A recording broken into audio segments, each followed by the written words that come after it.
అండి అందరూ బాగున్నారా? అందరూ బాగోవాలి, అందులో మనం ఉండాలి. మేము ఈరోజు ఆవకాయ పడుతున్నామండి. దానికి చెరుకు రసాలు తెచ్చాము. ఇవి చిన్న రసాలండి, పెద్ద రసాలు కాదు. చిన్న రసాలు అయితే బెల్లం ఆవకాయకి బాగుంటాయి అన్నమాట. మేమైతే ఒక 25 కాయలు తీసుకున్నాము. ఈ 25 కాయల్లో మెంతిపిండి ఆవకాయ, బెల్లం ఆవకాయ రెండు పడతానమాట. ఆవాలు 1.5 కేజీ ఆవాలు తీసుకున్నాను నేను. మామిడికాయ ముక్కలు అన్నీ కోసుకుని జీడి పొర అన్నీ తీసి ఎండలో పెట్టాను. వెల్లుల్లిపాయలకు నూనె రాసి ఎండలో పెట్టాను. ఒక పక్క బెల్లం కూడా ఎండలో పెట్టాను. ఉప్పు కూడా కళ్ళుప్పు మెత్తగా ఆడేసుకుని ఎండలో పెట్టుకున్నాను. ఇవన్నీ బాగా ఎండాలండి. ఇప్పుడు కొలతలు చెప్తున్నాను.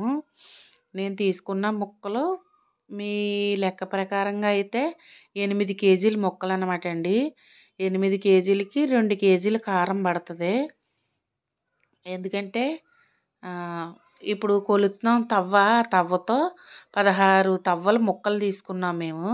16 తవ్వలకి 4 తవ్వలు కారం వేయాలన్నమాట. 4 తవ్వల కారము, 4 తవ్వల ఆవు పిండి, 4 తవ్వల బెల్లము, 3 తవ్వలు ఉప్పు. మేము చేసే పద్ధతి, మేమైతే బెల్లం ఆవకాయ ఎలా పెడతామో అదే పద్ధతిలో చూపిస్తున్నాను. 4 తవ్వల కారం వేసాము, 4 తవ్వల ఆవు పిండి వేస్తాము,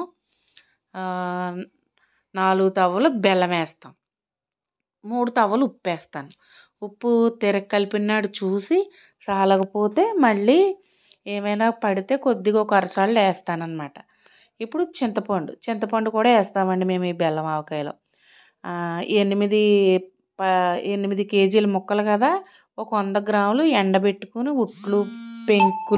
దీంట్లో ఒక పెద్ద స్పూను పసుపు కూడా వేయాలండి. నేను పక్కా కొలతలతో చెప్తున్నాను. మేము ఎలా చేసుకుంటాము అలాగా. మేము బెల్లం ఆవకాయ అంటే బెల్లంలాగే చేస్తాము. 4 తవ్వల కారము, 4 తవ్వల ఆవుపిండి, 4 తవ్వల బెల్లము, 3 తవ్వలు ఉప్పు, ఒక 100 గ్రాములు ఉట్లు పెంకులు ఎండబెట్టి తీసిన చింతపండు,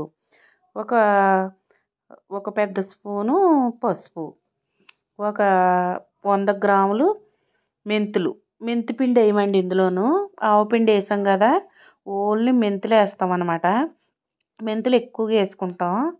ఆ పచ్చిమెంతులు అందులో వేస్తే వేపమండి, పచ్చి వేస్తాం. అవి చాలా ఊరిన తర్వాత మంచి టేస్ట్ని ఇచ్చి మంచిగా ఉంటుంది. ఇలాగ బెల్లం ఆవకాయ ఎండలో పెట్టవలసిన పనే లేదండి.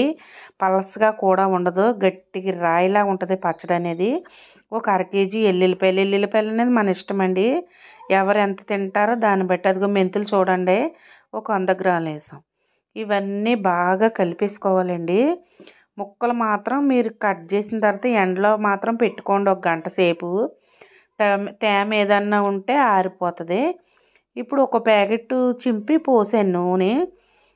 దీనికి 4 కేజీల నూనె పడుతుందండి. 4 ప్యాకెట్లు 8 కేజీల ముక్కలకి 4 కేజీల నూనె పడుతుంది.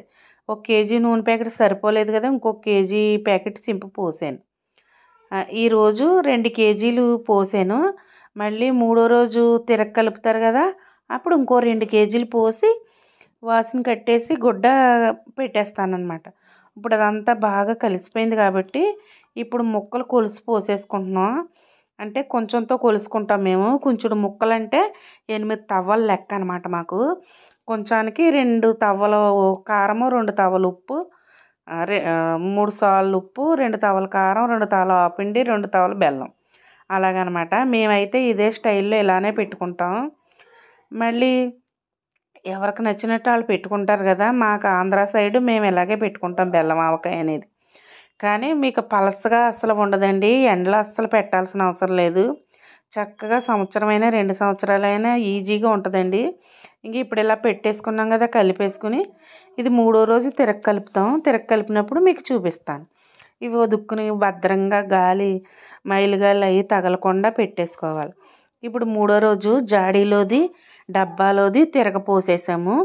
పోసేసి మా అమ్మ ఎక్కడైనా బెల్లం ముక్కలు ఉన్నాయేమో అని, ఎక్కడైనా బెల్లం ముక్క ఉందేమో తగులుతుందేమో కోరేమో, కానీ కూర పోసాం కదా, ఎక్కడైనా ఒక ముక్క తగిలినట్టుంది. దాన్ని గట్టిగా పిసికేస్తుంది. అలా పిసికేసి శుభ్రంగా కలిపేసి నూనె పోసి చక్కగా పెట్టేస్తున్నాం. చూసారు కదా, పలసగా లేదు, గట్టి రాయిలాగా ఉంది. అది మనం ఎండలో పెట్టవలసిన అవసరమే లేదు. ముక్కలు పెట్టుకున్నాం కదా, ముక్కలు ఎండలో పెట్టినప్పుడు మనం కదా చేతితో తీస్తే ముక్కతో పాటు వస్తుంది.